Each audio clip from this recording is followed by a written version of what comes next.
ना गाजर का हलवा ना ही कलाकंद, देखते ही बनाने लगोगे क्योंकि स्वाद ये ऐसा है। एक बार बनाकर खा लिया तो आप इसे बार बार बनाना चाहोगे। ये रेसिपी आपको मार्केट में भी नहीं मिलेगी क्योंकि ये बिल्कुल यूनिक रेसिपी है। हेलो फ्रेंड्स, मैं हूँ सरोज। मेरे चैनल फूड एंड फ्लेवरिंग में आपका स्वागत है। तो चलिए फ्रेंड्स, बनाते हैं आज की एक विंटर स्पेशल रेसिपी। आज की रेसिपी बनाने के लिए मैंने 1 kg ताज़ा गाजर ली हैं। इन गाजरों को अच्छी तरह धो लिया है। अब इन्हें अच्छी तरह से छील लेते हैं और नाइफ की हेल्प से आगे से पीछे से गाजर के नाकू को काट काट कर एक तरफ रख देते हैं। सारी गाजरों को हमें इसी तरह से छील कर रखना है और छील छील कर मैंने सारी गाजरों को एक परात में धोकर अच्छी तरह रख लिया है। अब इन गाजरों को हम कद्दूकस करेंगे। अगर आपके पास कद्दूकस है तो आप उससे कद्दूकस कर सकते हो, लेकिन मैं इसे चॉपर में बारीक करूँगी, इसलिए सारी गाजरों को मैं नाइफ की हेल्प से छोटे छोटे टुकड़ों में काट लेती हूँ, क्योंकि चॉपर में हमें छोटे टुकड़े चाहिए। सबको काट लिया है। अब चॉपर में इन्हें डालकर और हम जितना हमें बारीक चाहिए उस हिसाब से हम इसे चॉप कर लेते हैं। मैं इसे मीडियम साइज़ में चॉप करके तैयार कर लेती हूँ और एक बाउल में निकालती जाती हूँ।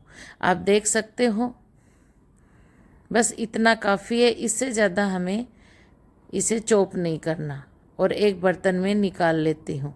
सेम इसी तरह से सारी गाजरों को मैंने चॉप करके और एक बर्तन में निकाल लिया है। गैस की फ्लेम को ऑन करते हैं और उस पर बड़ी कढ़ाई रखते हैं और कढ़ाई में दूध डालते हैं। ये मैंने 1 लीटर फुल क्रीम दूध लिया है। आज हम इस दूध से थिक रबड़ी बनाकर तैयार करेंगे जो हमें रेसिपी में काम आएगी। दूध में अच्छी तरह उबाल आ गया है। इस वाली कढ़ाई को दूसरी गैस पे ट्रांसफ़र कर देते हैं और दूसरी गैस पे एक अलग कढ़ाई रखते हैं। इस कढ़ाई में 2 बड़ी चम्मच देसी घी की डालते हैं और घी गर्म हो उसके बाद जो हमने चॉप की हुई गाजर रख रखी थी वो गाजर इसमें डाल देते हैं। गैस की फ्लेम को एकदम कम रखते हुए गाजर को अच्छी तरह से घी में भूनकर तैयार करना है। गैस की फ्लेम को कंटिन्यू कम ही रखना है और गाजर को अच्छी तरह से अलट पलट करते हुए घी में भूनकर तैयार कर लेते हैं। बीच बीच में दूध वाली कढ़ाई को भी चेक करते रहते हैं ताकि जो दूध है वो कढ़ाई के पेंदे में ना लगे। दूध भी थिक होना चालू हो गया है। इसे भी अच्छी तरह से चारों तरफ से मिला देते हैं ताकि पेंदे में दूध ना चिपके। और घी में अच्छी तरह गाजर भून चुकी है। अब इसमें आधा कप दाना चीनी डालकर अच्छी तरह से मिला देते हैं। पूरे प्रोसेस में गैस की फ्लेम को कम ही रखना है। चीनी अच्छी तरह से मिल चुकी है। अलट पलट करके चम्मच को साइड में रख देते हैं और जो हम दूध की रबड़ी बना रहे हैं उसमें भी आधा कप दाना चीनी डालकर अच्छी तरह से मिला देते हैं। चीनी आप अपने स्वाद के हिसाब से कम ज़्यादा कर सकते हो। तो आप देखिए कि जो गाजर में हमने चीनी मिलाई वो चीनी अच्छी तरह पिघल गई और उसके बाद वो थिक भी हो गई है और जो गाजर है उसने घी भी रिलीज़ कर दिया है। बीच बीच में रबड़ी को भी चेक कर लेते हैं ताकि रबड़ी पेंदे में ना चिपके। अब एक बड़ी चम्मच लेके 2 बड़ी चम्मच भरकर रबड़ी की और गाजर में डाल देते हैं। इससे गाजर का फ्लेवर बहुत ही अच्छा हो जाएगा। ये एक तरह से गाजर का हलवा तो बनकर तैयार हो गया है, लेकिन आज हम गाजर की बर्फ़ी बना रहे हैं। इसका प्रोसेस हम आगे और करेंगे। दरदरी कुटी हुई हरी इलायची डाल देते हैं और अच्छी तरह से पूरी गाजर में मिला देते हैं। गैस की फ्लेम को मैंने पूरे प्रोसेस में कम रखा। चॉप की हुई बादाम की कतरन डाल देते हैं और पिस्ता की कतरन डालकर अच्छी तरह से मिला देते हैं। तो ये गाजर का हलवा तो बनकर तैयार हो गया। गैस की फ्लेम को बंद कर देते हैं और कढ़ाई को उतार लेते हैं। अब रबड़ी को चेक करते हैं। रबड़ी भी थिक होनी चालू हो गई है। इसे कंटिन्यू हमें चलाते ही रहना है, नहीं रबड़ी पेंदे में लग जाएगी। अब इसमें दरदरी कुटी हुई हरी इलायची और बादाम की कतरन डालकर अच्छी तरह से मिला देते हैं और पिस्ता की कतरन भी इसमें डाल देते हैं और अच्छी तरह से मिला देते हैं। कंटिन्यू चम्मच को चलाते हुए हमें इसकी जमने वाली रबड़ी बनाकर तैयार करनी है। और बीच में ही हम जिसमें हम बर्फ़ी जमाएंगे उस टिन को ग्रीसिंग कर लेते हैं और रख देते हैं। रबड़ी को अच्छी तरह से मिला देते हैं। तो देखिए फ्रेंड्स, रबड़ी अच्छी तरह से बनकर तैयार हो गई है। गैस की फ्लेम को बंद कर देते हैं और रबड़ी वाली कढ़ाई को उतार लेते हैं। अब हमें टिन में सबसे पहले एक पतली गाजर के हलवे की लेयर करनी है और अच्छी तरह से इक्वल पूरे टिन में पतली लेयर फैला देनी है चम्मच से। उसके ऊपर हमें सेकंड लेयर रबड़ी की करनी है और रबड़ी की परत को भी हमें अच्छी तरह से सारे टिन में फैला के और पतली लेयर बना लेनी है। उसके बाद हमें थर्ड लेयर फिर गाजर के हलवे की करनी है और सारा बचा हुआ गाजर का हलवा मैं पूरा डाल देती हूँ और अच्छी तरह से मिला देती हूँ। इसमें 2 लेयर हम रबड़ी की करेंगे और 2 गाजर के हलवे की करेंगे और टिन में अच्छी तरह फैला दी है। अब इसके ऊपर फाइनल जो हम लेयर करेंगे वो रबड़ी की करेंगे।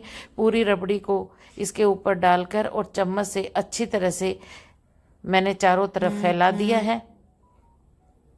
अब इसके ऊपर बादाम की कतरन डाल दी, पिस्ता की कतरन डाल दी और बारीक पिसी हुई हरी इलायची को डाल दिया।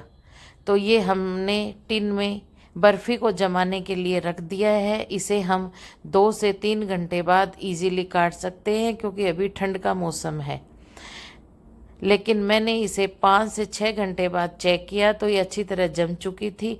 अब मैंने एक बार टिन को गैस के ऊपर हल्का सा गैस ऑन करके उस पर घुमा लिया, जिससे ये बर्फ़ी टिन के किनारों को अच्छी तरह छोड़ देगी और नाइफ से चारों तरफ से किनारों को टिन से बर्फ़ी के छुड़ा लेते हैं। तो चारों तरफ से मैंने नाइफ को घुमा दिया है।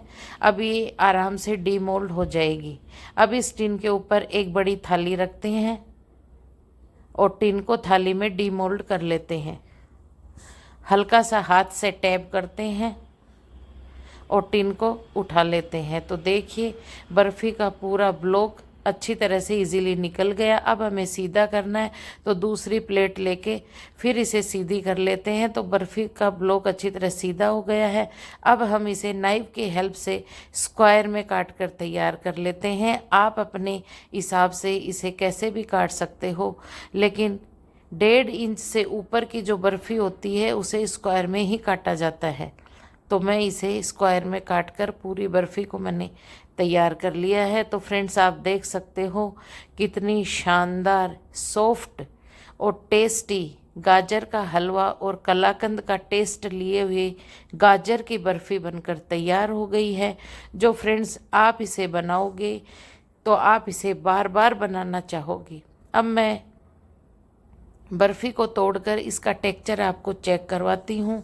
आप इससे जान पाओगे कि बर्फ़ी कितनी शानदार और टेस्टी बनकर तैयार हुई है। एक बार फिर से मैं एक और बर्फ़ी को तोड़कर आपको चेक कराती हूँ। तो फ्रेंड्स, दोबारा से देखिए, कलाकंद और गाजर के हलवे का टेस्ट लिए हुए गाजर की बर्फ़ी बनकर तैयार हो गई है। जो अगर फ्रेंड्स आपको ये रेसिपी ज़रा सी भी पसंद आई है तो आप मुझे कमेंट करके ज़रूर बताना। अगर आप चैनल पे नए हो तो चैनल को सब्सक्राइब करना और बेल आइकन को ज़रूर दबाना ताकि आपको मेरी नेक्स्ट रेसिपी का नोटिफिकेशन मिल सके। तो फ्रेंड्स, गाजर के हलवे और कलाकंद को मिलाकर जो मैंने ये रेसिपी बनाई है, बर्फ़ी को एक नया ट्विस्ट दिया है। अगर आपको ये पसंद आए तो आप मुझे कमेंट करके ज़रूर बताना। हो सके तो वीडियो को शेयर भी कर देना।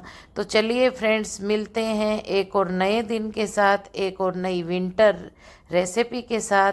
तब तक हंसते रहिए, मुस्कुराते रहिए और परिवार वालों के साथ एंजॉय करते रहिए।